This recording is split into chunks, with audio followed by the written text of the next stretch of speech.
for me, curiosity is, I don't know, it's such a wonderful tool of growth, of spiritual practice, of just like how to, I don't know, live life better. I guess I'll put it that way.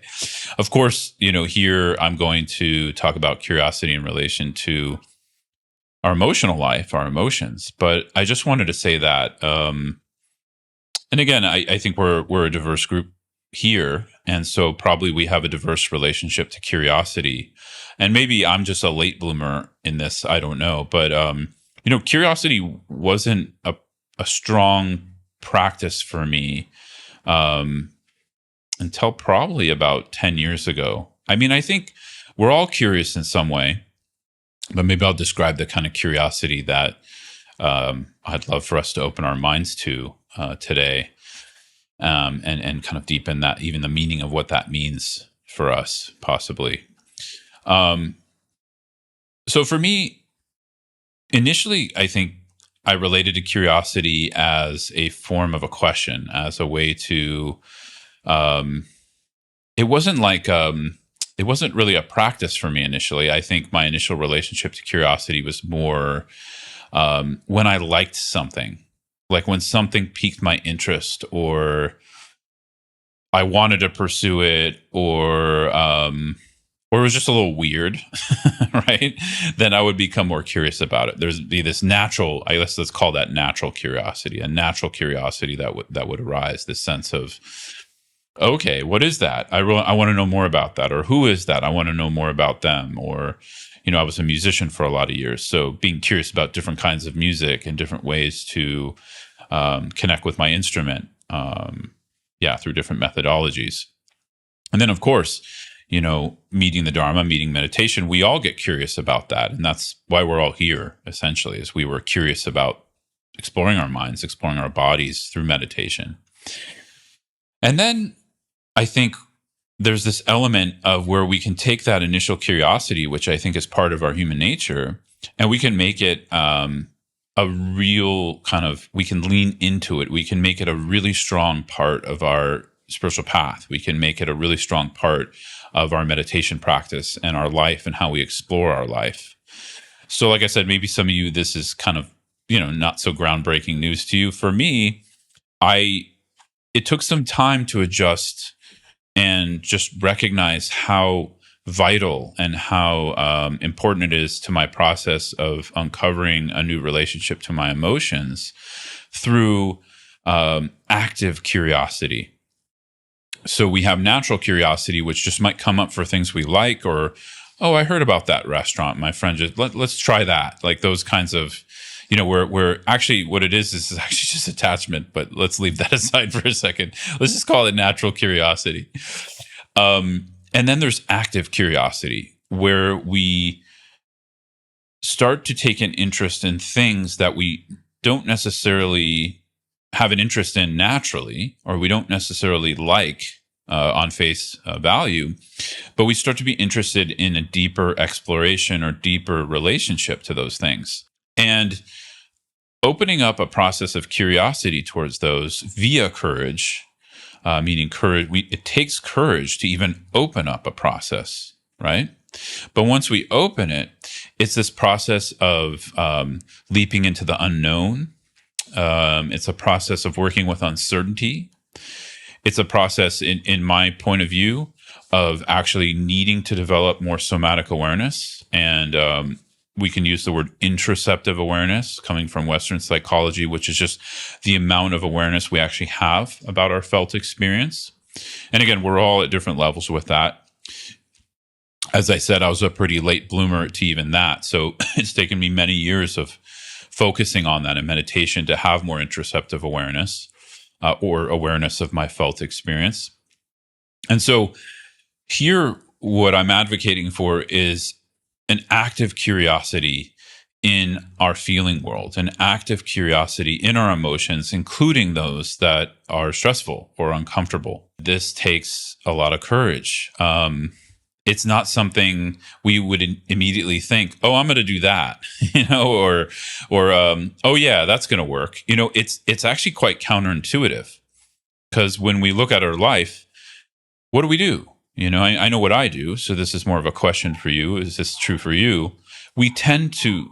Most of us tend to turn away from or move away from what's uncomfortable, and we tend to promote and or seek what's comfortable. It's sort of like sometimes we come to meditation with the assumption that meditation is going to make us more comfortable.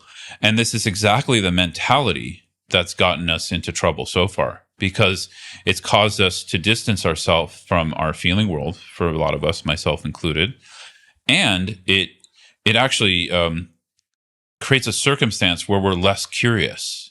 We're less curious about the motion. Instead, we're just like, give me the pill, basically, right? And again, there's no fault in us for this. Actually, in a way, I would say it's our inner basic goodness that's seeking that, right? But just because it's our inner basic goodness that's seeking more happiness, well-being, and freedom from suffering, it doesn't mean we can't be confused about the means, right, of what we're seeking to remedy that. So curiosity for me, and that's why I'm just sharing my own experience around it. But curiosity for me, it's one of those tools. It's one of those ways of living life and promoting a way of active curiosity with things that is definitely uncomfortable, but it's definitely started to remedy the binary of either becoming overwhelmed by our uncomfortable emotions, or rejecting them, suppressing them. And I include remedying them in that binary, right? Even though I want to put one caveat there, we sometimes need to remedy them, right? Just like, we need to take medicine sometimes. We can't always expect like the perfect, practice. So it's okay to remedy. Like, it's not a terrible thing. But if we're only remedying and we're not willing to be more actively curious and open to our emotions, we're not going to grow. We're going to stay stagnant. So that's essentially what I'm saying. So what I'm advocating here and what I'm sharing is a process of curiosity, entering a process of curiosity. And of course, when we bring it down to earth, when we bring it down into the ground and soil of our life, God, our relationships, our partnerships, our relationships with our kids, our relationships with our parents, if they're still alive, our siblings, our neighbors, our coworkers, because this is where all the stuff shows up the most. We put so much energy. If we take in a lot of media, a lot of our energy goes into these things we actually have very little control of. But what's happening in the soil, in the ground of our daily life, and how can we start to apply more active curiosity to that? And this is not easy, especially when we're in a disagreement with someone, or we're having a strong emotional reaction to something or someone. But we have to start somewhere. We have to start asking questions. Another way to think of this, and this is a term, I'm not sure if she made this up, but it's a term from one of my friends, Elizabeth Matis Namgyel. And, she wrote a whole book about it, The Power of an Open Question. But I just like this term, open question, or open questions. And I started to, with her permission, kind of, share this idea of living from open questions, which is another way to talk about curiosity, right? How do we live from open questions? And you all can develop your own ways to do this. And of course, there can be a conceptual, more cognitive way to do this, where we literally ask a specific question. For me, it's often like, they're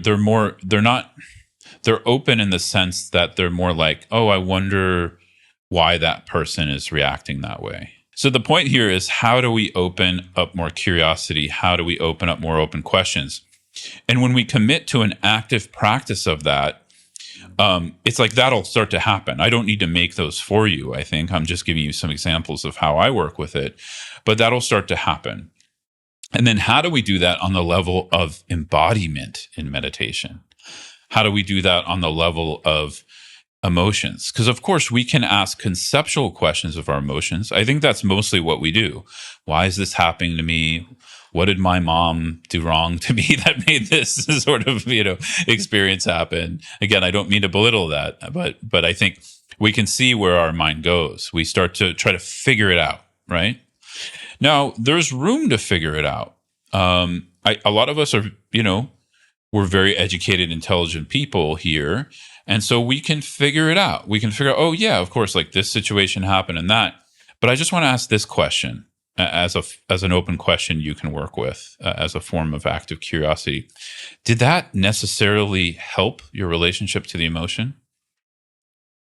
So to be more specific, knowing why something is arising, like the outer circumstances of that, maybe the habitual patterns that developed from a young age and maybe trauma or whatever, did that change your relationship to the emotion necessarily? Or did it heal it? Did it open it? Now, for some of us, we could say, yeah, it did change it, right? In some ways, I think knowing critically why something is offers a form of safety for some of us. That's my safe zone most of my life. And yet, there's a whole other area that we don't feel safe in, which is actually feeling the feeling, right? Which is actually letting be and allowing the energy to be super intense and strong, but starting to, open up a new relationship to that, open up curiosity or active curiosity to what that energy is, right? Without thinking about that, without trying to critique it and or analyze it. So again, we're all different. I'm just sharing obviously some of my methodologies, but I find, most of us are chronic overthinkers in the modern West. We're taught that way. We're educated that way. It's part of the milieu of how we form our reality, how we feel safe, some of us. And again, I don't want to say everyone, but I would say the majority of people I meet in meditation, this is one of our habitual patterns. And so along with opening up more open questions and active curiosity with our thinking mind, which is positive, we also can start to develop and open up active curiosity and openness with our bodies, with our emotions, with the qualities of energy.